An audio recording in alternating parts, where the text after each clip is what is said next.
सीने में आग और हृदय में देशभक्ति का जुनून रखते हैं क्योंकि हमारे दिलो दिमाग में भगत सिंह बसते हैं। दोस्तों, आज की ये कहानी वीर भगत सिंह के बचपन की कहानी है। एक दिन वीर भगत सिंह बाजार से घर को लौटे और घर लौट के अपनी माँ से बोले, माँ, रोशन के पापा अंग्रेजों के लिए काम करते हैं और रोज नए नए कपड़े पहनते हैं जो कि अंग्रेजों द्वारा बनाए गए हैं और इंग्लैंड के कल्चर के ये कपड़े हैं। तो उनकी माँ बोली, तो इस पे गलत क्या है? ये तो उनकी मर्जी है कि वो क्या पहनना चाहे। तो वीर भगत सिंह बोले कि माँ, इस पे तो कोई गलत बात नहीं, मगर उनका बेटा रोशन रोज स्कूल में इन कपड़ों की बड़ी बड़ी डींगे हाँकता है और कहता है कि ये कपड़े दुनिया के सबसे बेहतरीन कपड़े हैं और काफी आरामदायक हैं।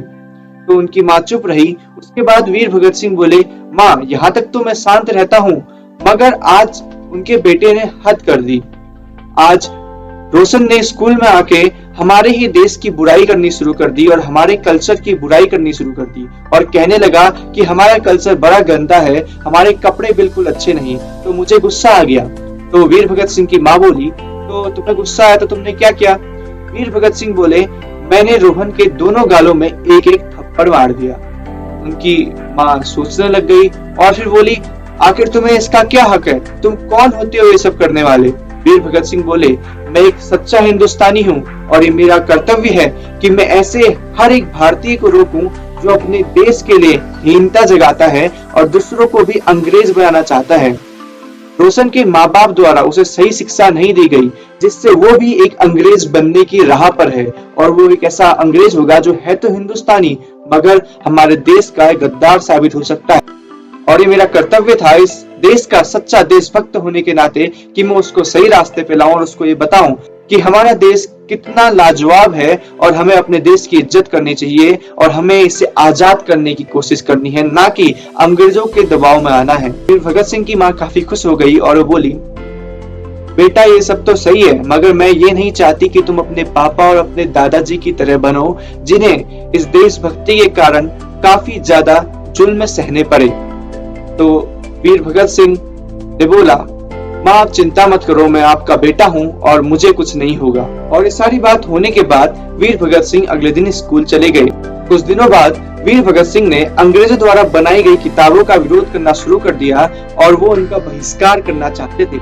इसीलिए वो चाहते थे कि वो अंग्रेजों द्वारा बनाई गई किताबों को बिल्कुल ना पढ़ें, क्योंकि इसमें उन्हें इंग्लैंड के बारे में बताया जा रहा था और उनके देश की संस्कृति और इतिहास के बारे में कुछ भी नहीं बताया जा रहा था। वो चाहते थे कि उन्हें सही शिक्षा मिले, ना कि अंग्रेजों द्वारा थोपी गई शिक्षा हमें सिखाई जाए। अगले दिन विद्यालय में किताबों को बांटा जाना था, जो कि अंग्रेजों द्वारा बनाई गई किताबें थी।